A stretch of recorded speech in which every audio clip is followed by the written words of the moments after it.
Have you ever heard stories of ghost ships? Those eerie vessels found drifting aimlessly on the high seas. Their crews vanished without a trace. It sounds like something straight out of a horror movie, right? But what if I told you these stories are real? Today, we're diving deep into one of the most chilling maritime mysteries of all time.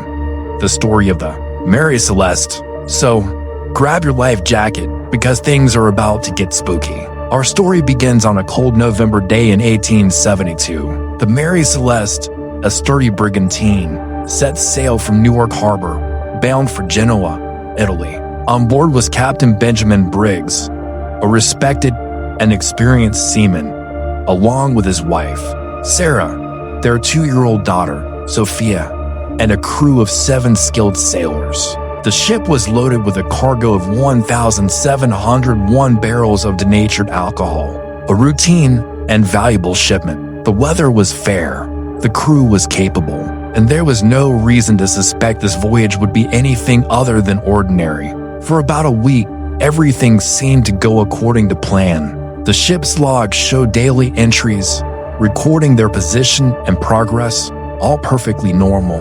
But then, on November 25th, the log entries abruptly stopped. The Mary Celeste had, for all intents and purposes, sailed off the map. Almost a month later, on December 4th, another ship, the Dei Gracia, was sailing through the Atlantic, somewhere between the Azores and the coast of Portugal. Her captain, David Morehouse, knew Captain Briggs personally. As they scanned the horizon, they spotted a ship drifting erratically. It was moving awkwardly. Its sails were slightly damaged, and it wasn't responding to any signals. As they got closer, a sense of unease settled over the crew. The ship was the Mary Celeste. But where was everyone? Captain Morehouse sent a boarding party over to investigate. What they found was a scene of utter bewilderment. The ship was deserted. Not a single soul was on board. The strange thing was, the ship itself was in surprisingly good condition. It was seaworthy, not taking on water, and while some sails were torn, it was nothing a competent crew couldn't handle.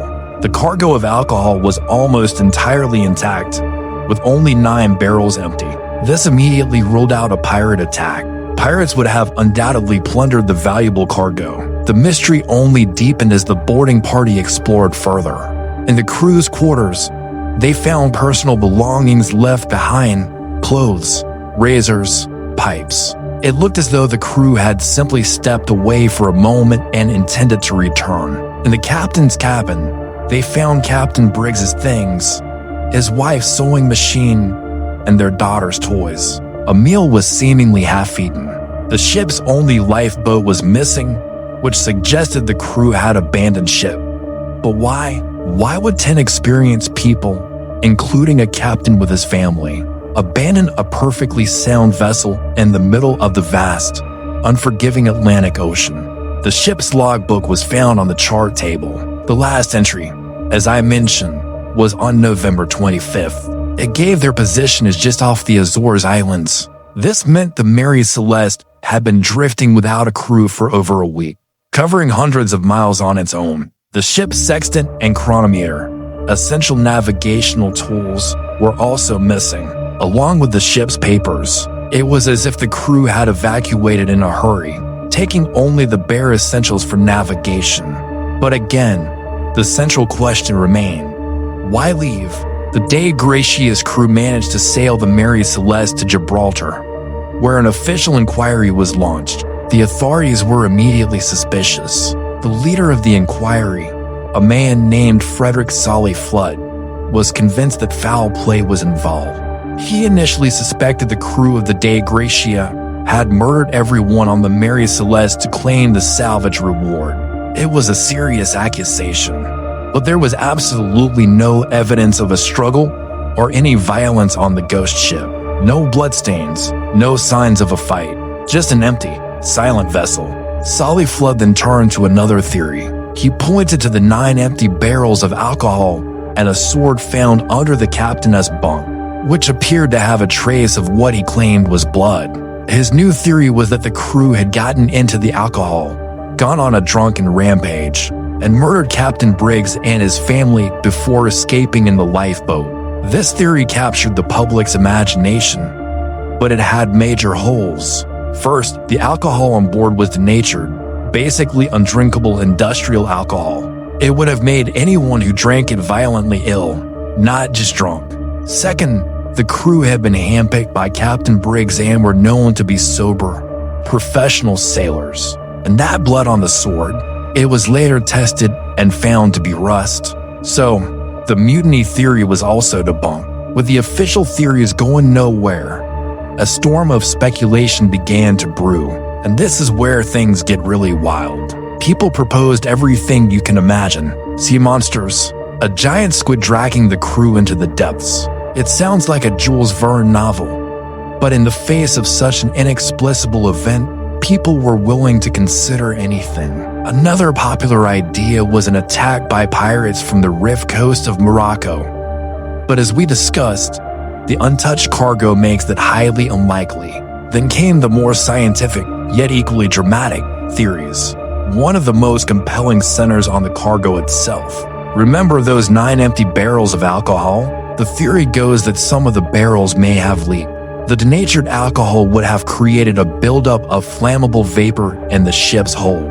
Captain Briggs, fearing an imminent explosion, might have ordered an immediate evacuation. He may have had everyone board the lifeboat, but kept it tethered to the Mary Celeste, planning to return once the danger had passed. A sudden squall or a snapped rope could have separated the lifeboat from the ship, leaving them stranded and alone in the middle of the ocean. This theory explains the hurried departure and the missing lifeboat. It's plausible, logical, and accounts for most of the facts. The barrels they found empty were made of a different type of wood, more porous, making a leak more likely. Another interesting scientific theory involves a seaquake, an underwater earthquake that can cause the sea to bubble and churn violently.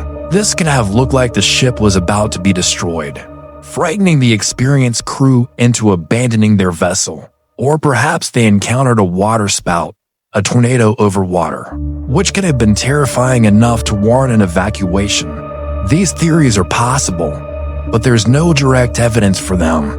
No other ships in the area reported unusual seismic activity or weather phenomena. And of course, we can't talk about a mystery like this without touching on the paranormal. Was it a curse? An abduction by aliens? A portal to another dimension that opened on the deck?